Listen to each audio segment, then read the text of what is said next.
How's it going, lifers? Welcome back to another episode of Slice of Life. I'm your host, Branman. So today we are talking about Don't Toy With Me, Miss Nagatoro. But as always, if there's anything that you feel I missed or didn't talk about enough, then please let me know in the comments section. So as always, I'm going to give you the synopsis, what my initial thoughts were, talk about the main characters, maybe a couple side characters if they're important enough, the story, animation, and finally, we will close with my score and what I thought about it as a whole. With that being said, let's slice into Don't Toy With Me, Miss Nagatoro. So the synopsis is, one day Senpai visits the library after school and becomes the target of a super sadistic junior. The name of the girl who teases, torments, and tantalizes Senpai is Nagatoro. She's annoying yet adorable. It's painful, but you still want to be by her side. This is a story about an extremely sadistic and temperamental girl, and you feel something awaken inside of you. I don't feel like that last sentence was really needed, but my initial thoughts were, again, I had sort of heard about this and seen a trailer about it, so I was a little skeptical at first, but I decided to give it a shot. Sort of like I mentioned with the Shikimori, I just really like Slice of Life. And so I was like, you know what, this is a little bit different than what I'm used to, so why not watch it?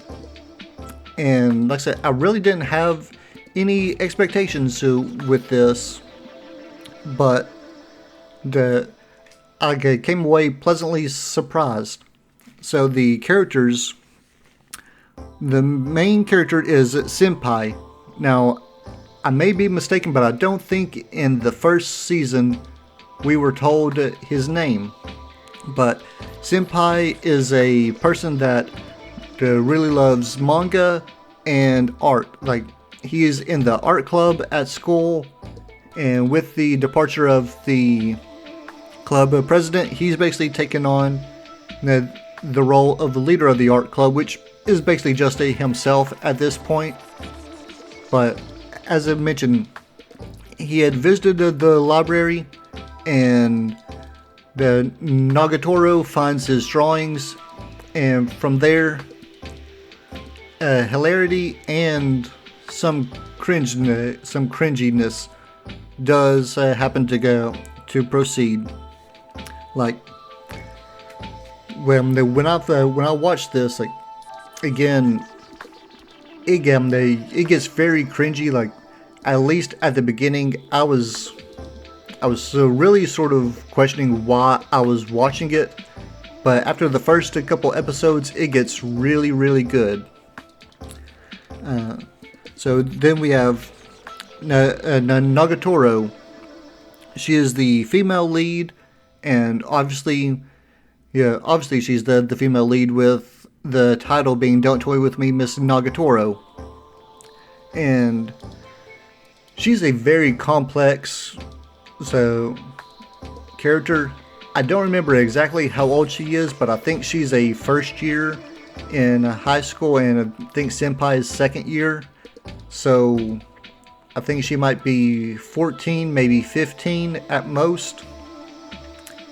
So I guess around that age, it's kind of understandable why she would be a little complex. She's still trying to figure out what she likes, what the type of people she's interested in, and from the time she sees the drawings that Senpai had, you don't really pick up on it right away, but she's extremely smitten with him. Like, he knows what he wants, and I think she really found that extremely attractive, which is a very interesting point, because Senpai is not the most attractive character that I've ever seen in an anime, so having this girl be attracted to someone just based on their passion,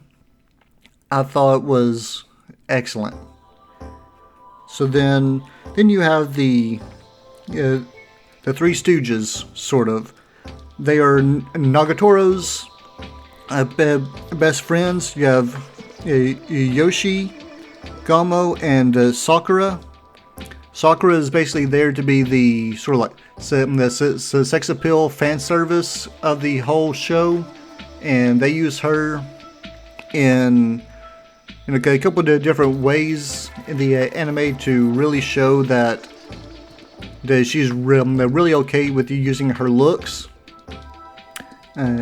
Yoshi is just there to basically be the yes person to Gamo, and Gamo's the first person to really catch on that Nagatoro actually likes Senpai, but she's too full of herself to really admit that she likes his Senpai.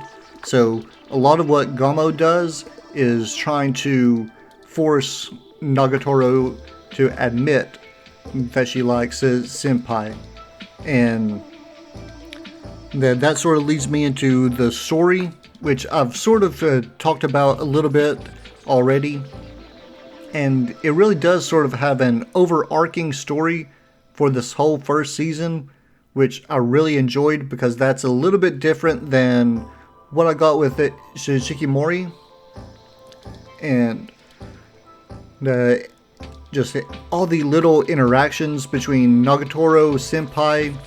Again, it starts off very much like Nagatoro completely bullying Senpai, and then towards the end, you really get the feeling that Nagatoro really does care for Senpai, and Senpai really does care for Nagatoro, and you sort of get the feeling that Senpai really didn't mind being bullied by Nagatoro. In fact, he probably liked it, which, I mean, that's for a take that's not going to be on this channel. I mean, that's a little risque there. The animation. The animation for this is phenomenal. Like, is it like the top tier the Demon Slayer fighting animation? No, it is not. But it really fits to this whole show. Like, it's not something that's going to be overly animated, but it's simple enough that it really works. So my score for this, I'm probably going to give Nagatoro a 9 out of 10, which I may have to revisit later, especially after the second season, which has been announced, and I am looking forward to it. But I really enjoyed Nagatoro, especially way more than I ever expected I was going to, especially after those first couple episodes. But it did really just about everything I could have wanted in this anime. It gave me an overarching story. The animation was on point. It really fit with the whole art style of everything here.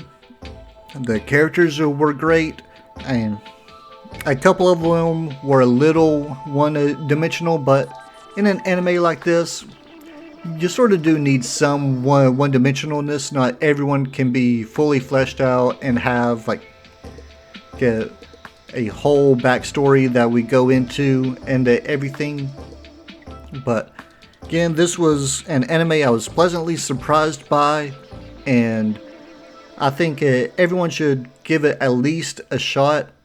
It's 12 episodes in the first season, so again, sort of like with Shikimori, you're spending about 6 hours of your time. No, you're spending about 4 hours of your time, sorry. It's the 20-minute episodes. But I still think that this is something you can watch in a weekend, couple weekends, or even just a week. Sort of split it up however you feel like. And I'm really looking forward to season 2. And when that comes out, I may do episode by episode reactions. So be on the lookout for that.